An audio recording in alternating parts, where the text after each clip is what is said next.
see what we gotta get into.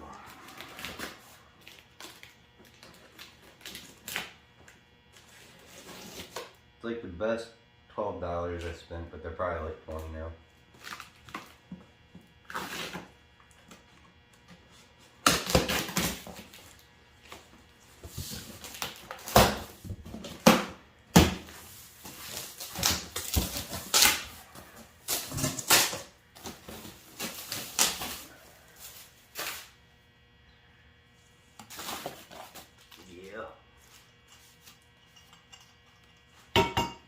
Metal.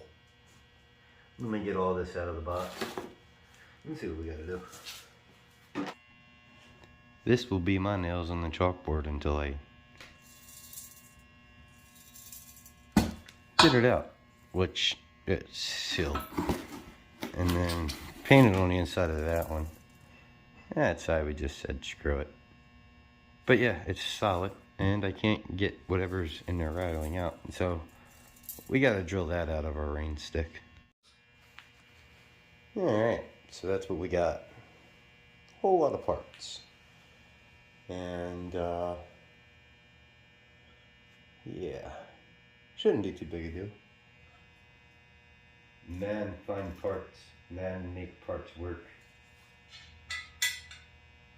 Well, we gotta probably read. I hate reading. No. Just gotta force it. Which I'm never a fan of.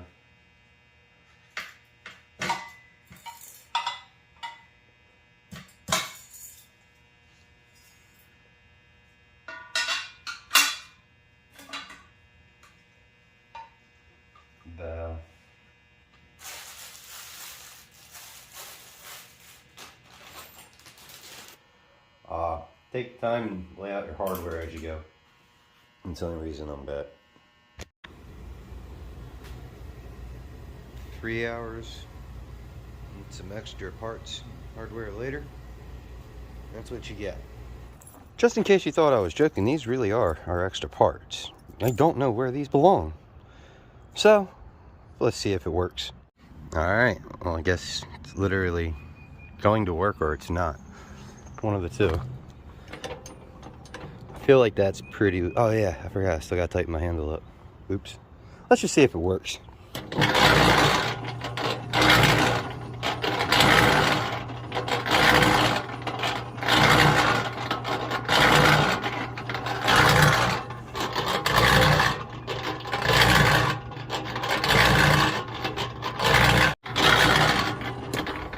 Now I'm happy. I'm pretty sure we'll find out where those bolts like belong in a matter of time.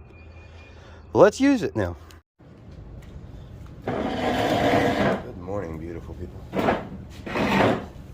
So before we use our cement mixer, we have some figuring out to do, so we don't accidentally put too much weight in there.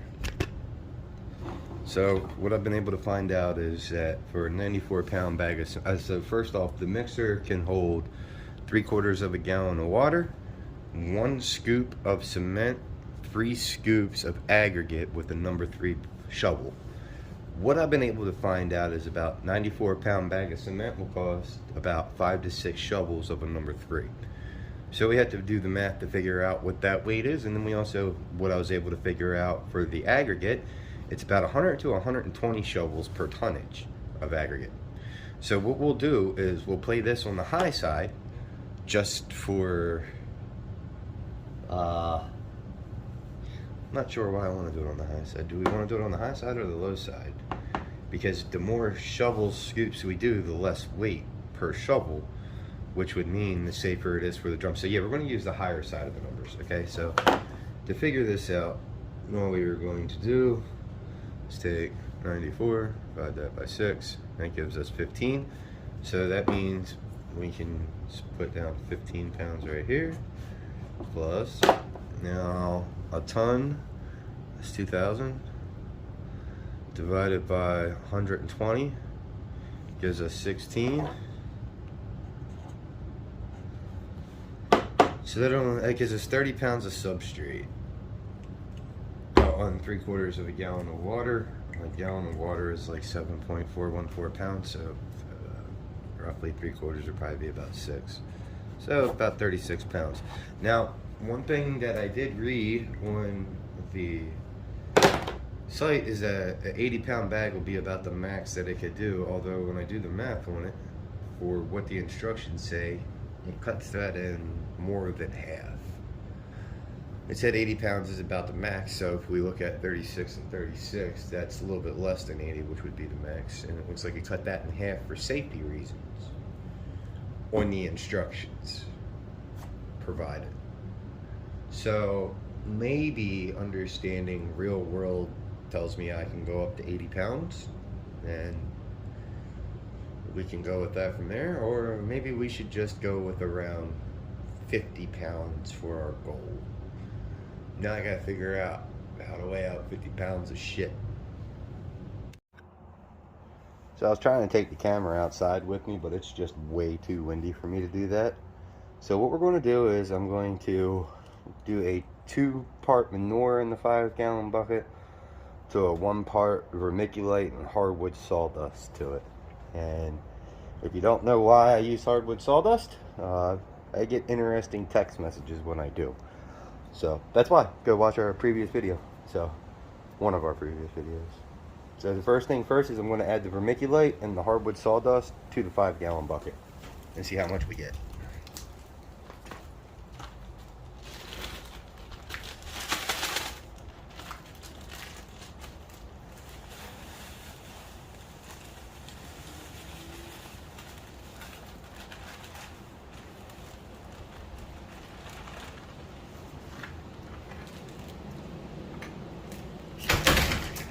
That's what happens when you don't put the garage door all the way up. You walk into it with your head. So that's what we get with about 1 bag. I absolutely need a lot more than that, which is unfortunate because I don't have it anymore. So we're going to supplement it with sawdust, and if I have any straw, we'll fill it in with that. So I'll show you guys where I get it up to next with our sawdust.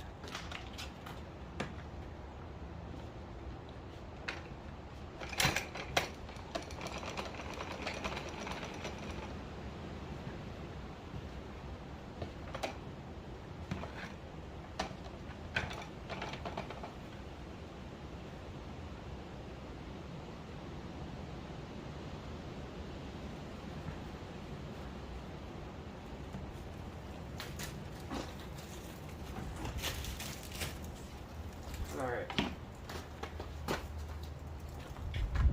Don't hit my head on the door. So there we go. Sawdust. Let's go get some straw and fill it up the rest of the way.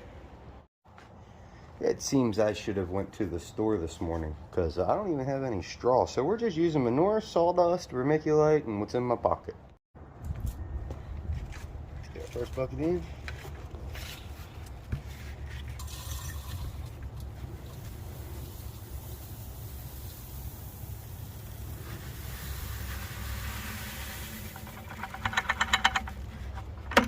Alright, there's one. I guess we can start mixing that. Alright, so we got everything plugged in. This is just our vermiculite and sawdust. I guess let's get her turning, and then we'll add our manure.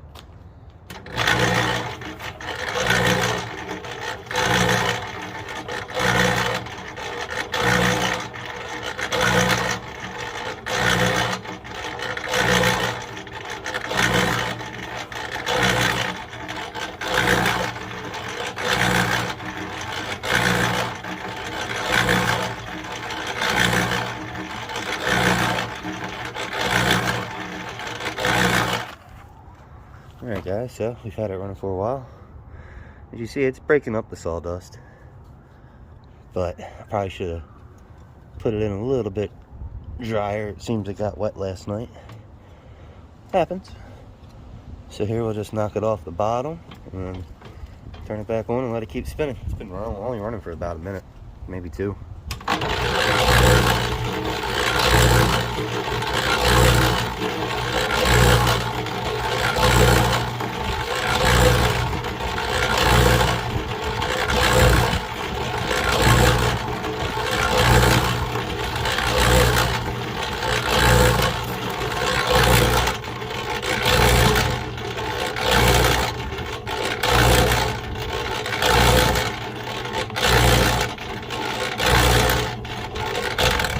Also, the more of an angle that you put it up like that, you'll notice that that's how you can check your clumps. As you see, it's kind of, when we have it at the first notch, it'll show you where they're at because it'll kind of float them up. So if you want to check it, flip it up to that, and then if you want to keep mixing it and breaking them up, just knock it back down.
Alright, so just go slow.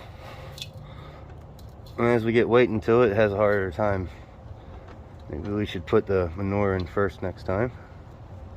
So I'm just going to let this mix until it thoroughly mixes through, however long that takes, and then I'll tell you guys.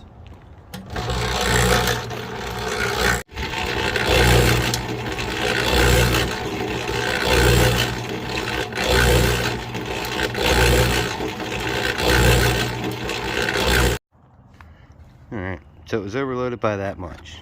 So 10 gallons minus that much. And why was it overloaded? Well, now I have it on the third notch. Before, we weren't able to get it actually mixing. Watch her now.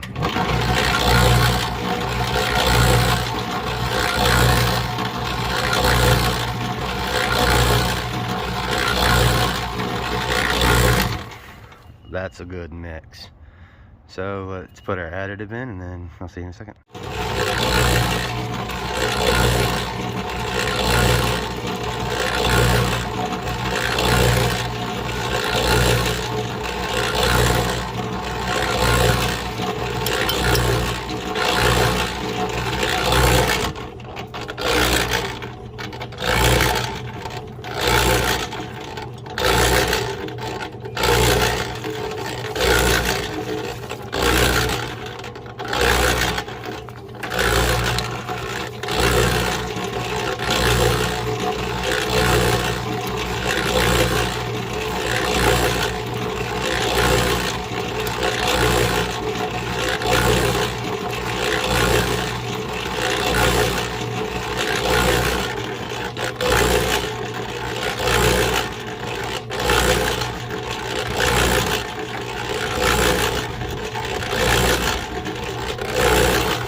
Alright, if I end up doing it too wet, it's not a big deal because we got more manure we can add to it.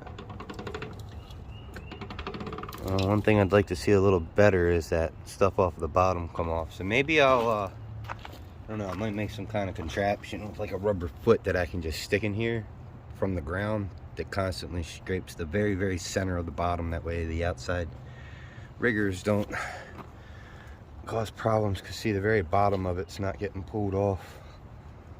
See how dry the bottom is? Everything else is good.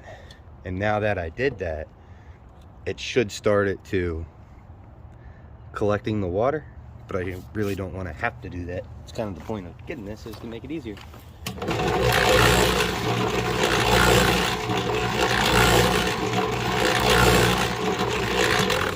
Essentially, I'm trying to see if I can find red at the bottom of it while it's spinning. If I can, then I know the bottom of it's pulled off and that it's actually not very dry on the bottom.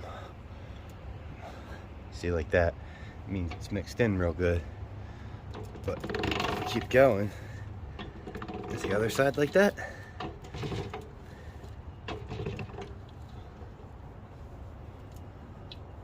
Yeah, our other side's like that.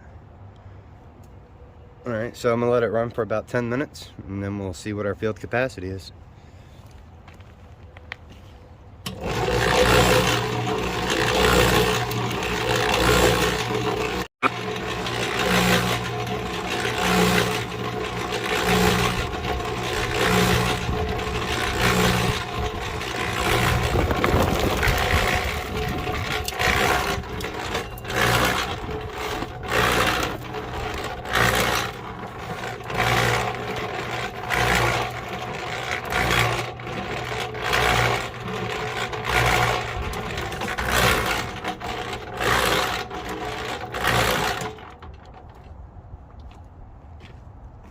Alright, we got some stuff stuck in the side, not a big deal. Let's give her a squeeze and see how she is. Perfect. Couple drips. Actually, I'm really surprised I haven't thought of that sooner. I'm a happy dude. Let's bag it up or jar. We'll jar it up and clean out the mixer. Actually, just to clean out the mixer, we're just gonna put our hand in and just scoop the rest of the stuff out. Looks like I need to get me a squeegee for this part.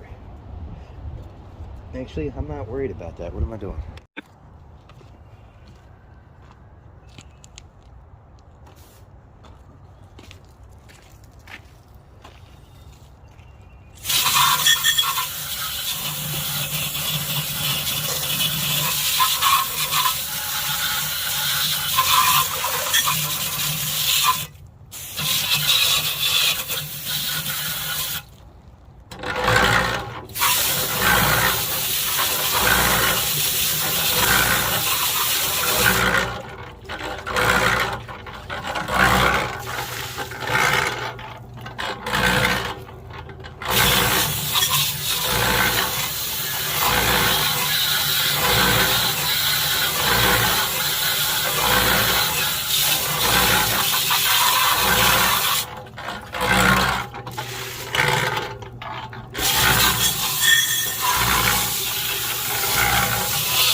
Just like new.